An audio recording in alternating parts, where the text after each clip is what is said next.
চাঁদ বদনি ধনি নাচো তো দেখি। দাদা, ও দাদা, দেখো, একবার দেখো না, একবার এটা চাঁদের এটা দেখো না, একবার চাঁদের হাতে লেখাটা দাদা।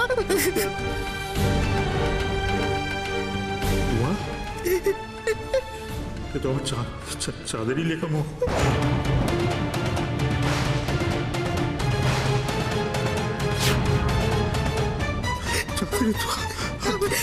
আমাদের চাঁদের হাতে লেখা না দাদা, এটা আমাদের চাঁদের, আমাদের চাঁদ।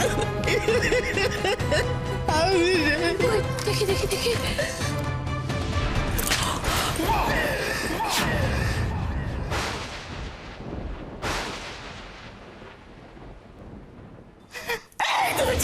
চাঁদের হাতে লেখা।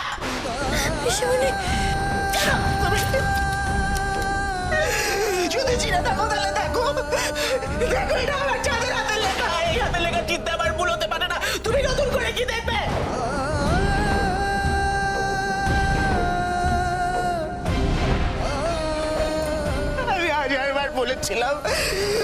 আমি হাজারবার বলেছিলাম, এই মেয়েটা, এই মেয়েটা, এই মেয়েটা, শুধুমাত্র এই মেয়েটা,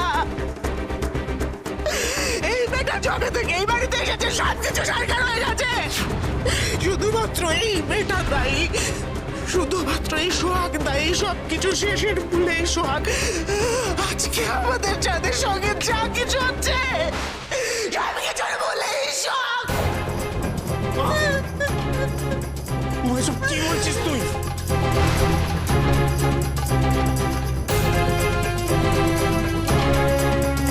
ঠিকই তো বলছে বাবা। ভুলটা কি বলেছে পিসিমণি? এই মেয়েটা আমাদের বাড়িতে আসার আগে আমাদের বাড়ির পরিবেশটা এরকম ছিল? ছিল, আপনি বলুন, এরকম ছিল আমাদের বাড়ির পরিবেশটা? এই তুমি কোথায় ছিলে সকাল থেকে? কোথায় ছিলে বলো? তুমি এতক্ষণ কোথায় ছিলে সোহাগ? ও কি আপনার সঙ্গে ছিল বাবা? হ্যাঁ ছিল। ও একটু চুপ করো তো, সব ব্যাপারে কথা বলো না, একটু চুপ করো দয়া করে। সোহাগ মা আমার সঙ্গেই ছিল। ও আমাকে আর চাঁদকে মিলমিশ করানোর চেষ্টা করছিল, তাই বাইরে বেরিয়েছিল। মানে ও আমাকে একটা মিথ্যে কথা বলে আছে, একই মিথ্যে কথা চাঁদকে বলে আমাদের দুজনকে মেলাতে চেষ্টা করছিল। মিথ্যে কথা? হ্যাঁ, ও আমাকে বলেছিল যে চাঁদের একটা অ্যাক্সিডেন্ট হয়েছে, চাঁদকেও একই কথা বলেছিল যে আমার অ্যাক্সিডেন্ট হয়েছে, যাতে আমাদের মিলমিশ হয়ে যায়, সেই জন্য। বাহ বাহ বাহ বাহ বাহ বাহ! সোহাগ, আজকের দিনে এরকম একটা অপয়া কথা তোমার মুখ থেকে বেরোলো সোহাগ? তোমার একটু লজ্জা করে না? না, এরকম একটা অপয়া কথা তুমি আজকের দিনে কি করে? পিসিমণি ওই রকম একটা অপয়া কথা বলে ফেললো বলে যাদের এরকম কিছু এসব হয়ে গেল না তো পিসিমণি? কি বলছো তুমি বৌদি? ঠিকই বলছি সোহাগ, একদম ঠিক বলছি। আমি জানি তুমি সব কিছু করতে পারো, তাই বলে এরকম একটা ঘটনা তুমি আজকে দিনে ঘটিয়ে ফেলবে? এরকম একটা খারাপ কথা কেউ বলে সোহাগ? ছি ছি ছি! না না, আমি তো বাবা আর চাঁদের। চুপ কর সোহাগ মা, আমাকে কথা বলতে দে। এসব কি হচ্ছে কি বড় বাবা? হ্যাঁ হ্যাঁ, ও মিথ্যে কথা বলেছে। কিসের জন্য মিথ্যে কথা বলেছে? একটা ভালো উদ্দেশ্যে মিথ্যে কথা বলেছে, যাতে চাঁদের সঙ্গে আমার এই মনোমালিন্য মিটে যায়, আমাদের মধ্যে মিলমিশ হয়ে যায়, সেই জন্য তো বলেছে। হ্যাঁ, এতে ওর দোষটা কোথায়? শুধু শুধু শুধু শুধু ওকে অপয়া এসব বলেছ কেন? ওর দোষ দিচ্ছ কেন? এই চিঠির সঙ্গে ওর এই কথার কি সম্পর্ক? তবু আজকের দিনে ওকে এই পাকামুখে করতে বলেছে দাদা? কে বলেছে? বাড়িতে আমরা কেউ নেই? আমরা কেউ তোমাকে আর চাঁদকে নিয়ে ভাবছি না? আমরা কেউ চাই না যে তোমাদের দুজনের সম্পর্কটা আবার ঠিক হয়ে যাক? সম্পর্কটা তো বাবা ছেলের। তোমরা কতদিন অভিমান করে থাকতে? কতদিন থাকতো? তুমি ভুল করছো দাদা। তুমি যতই এই মেয়েকে ধোয়া তুলসী পাতা ভাবো, এ কিন্তু সহজ মেয়ে নয়।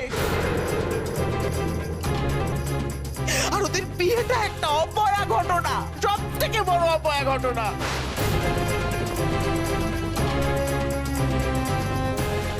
আজকে ওর জন্য আমার চাঁদকে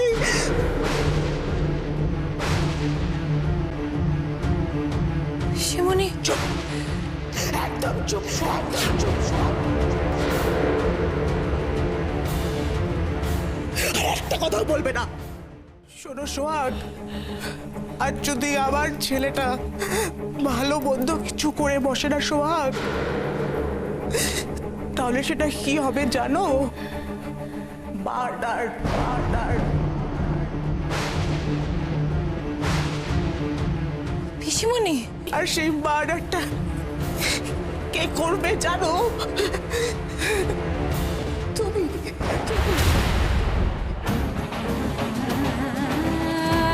তুমি তুমি একটা খুনি সোহাগ, সোহাগ। সোহাগ, তুমি একটা খুনি সোহাগ, সোহাগ। আমার মনে হয় এই মেয়েটাকে আমাদের বাড়ি থেকে বের করে দেওয়া উচিত, ঘাড় ধাক্কা দিয়ে বের করে দেওয়া উচিত। এই অবয় মেয়েটা যদি আমাদের বাড়িতে থাকে, আমাদের বাড়ির শুধু সর্বনাশ হবে। আজকে যত বড় ক্ষতি হয়ে গেছে, তার থেকে অনেক বড় ক্ষতি হয়ে যাবে।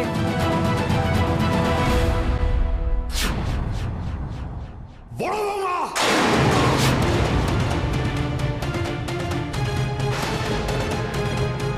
আজ আর আমাকে আপনি চুপ করতে বলবেন না বাবা।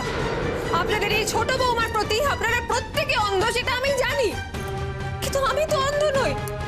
এই বাড়ির এত বড় একটা ক্ষতি দেখার পরও বাড়ির বড় বউ হিসেবে আমি কি করে চুপ করে থাকবো বাবা? বললো তো কিছুক্ষণের মধ্যেই চলে আসবে, আসবে আসবে, চাপ নিস না।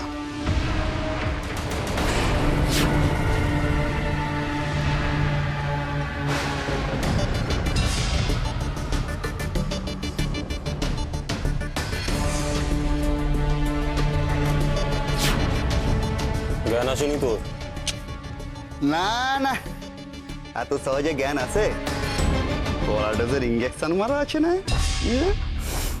বাহ বিল্লু, তো ডাক্তার হয়ে গেলি?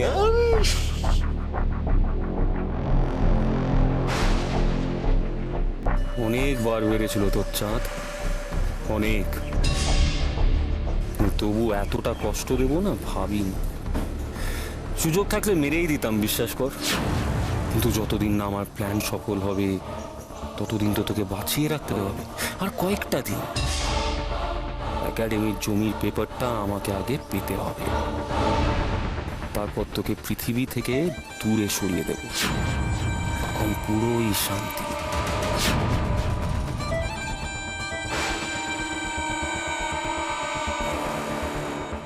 শোন, একটু সাবধানে থাকবি, চোখ কান খোলা রাখবি। কেউ যেন না জানতে পারে যে ওকে আমরা কিডন্যাপ করে এখানে নিয়ে এসেছি। আরে দূর, তুমি কোনো টেনশন নিও না, কেউ জানতে পারবে না। ডেরার সন্তান না, এখনো পর্যন্ত কারো কাছে যায়নি, কেউ জানেই না। মানুষের মন বোঝা বড় দায়। আমি চাঁদের মন খুব ভালোভাবে বুঝি স্যার। দেখুন স্যার, আমি জানি চাঁদ কি করতে পারে আর কি করতে পারে না। সে তো বুঝলাম, কিন্তু এই চিঠি পড়ে তো আমার যা ধারণা হচ্ছে, চাঁদ পারিবারিক কারণেই বাড়ি থেকে নিখোঁজ হয়েছে, বা হয়তো ওই চাকরি যাওয়ার ডিপ্রেশনও একটা কারণ হতে পারে। অথচ তুমি বলছো এই দুটোর কোনোটাই কারণ হতে পারে না। এই চিঠি একটা আই ওয়াশ। ঠিক আছে, ব্যাপারটা আমরা মাথায় রাখছি। আমরা যদি কিছু জানতে পারি আমরা নিশ্চয়ই তোমাকে জানাবো। আচ্ছা স্যার, বলছি আশেপাশের কোনো হাসপাতাল থেকে বা অন্য কোনো খবর কিছু যদি পেয়ে থাকেন। রাইট, এক মিনিট।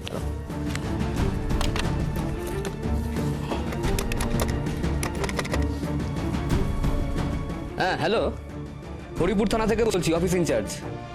বলছি আজকে কোনো সুইসাইড কেসের খবর আছে? আচ্ছা, না ভাইটি, সেরকম কোনো খবর নেই। তবে যদি কোনো ডেড বডি পাওয়া যায় আমরা নিশ্চয়ই তোমাদের ইনফর্ম করব।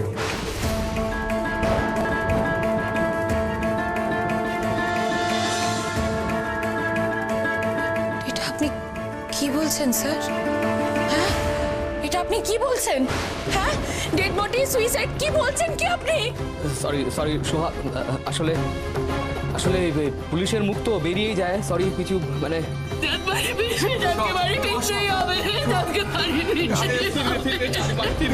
তুই শক্ত হ।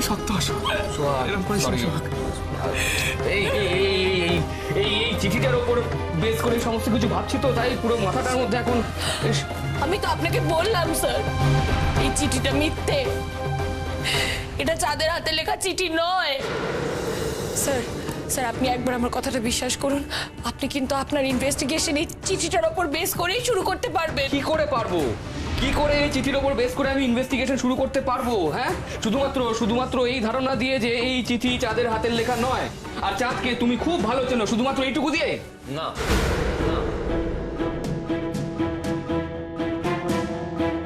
শুধু এইটুকু নয়। হ্যাঁ স্যার, আমি কালকে বাবাকে পোস্ট অফিসে পাঠিয়েছিলাম খোঁজ নিতে যে এই চিঠিটা আমাদের বাড়িতে কে দিতে এসেছিল। হ্যাঁ, তো তারপর আমি পোস্ট অফিসের সমস্ত পোস্টম্যানদের সঙ্গে কথা বলেছি। উত্তমদার বাড়িতে কেউ চিঠি দিতে যায়নি। কি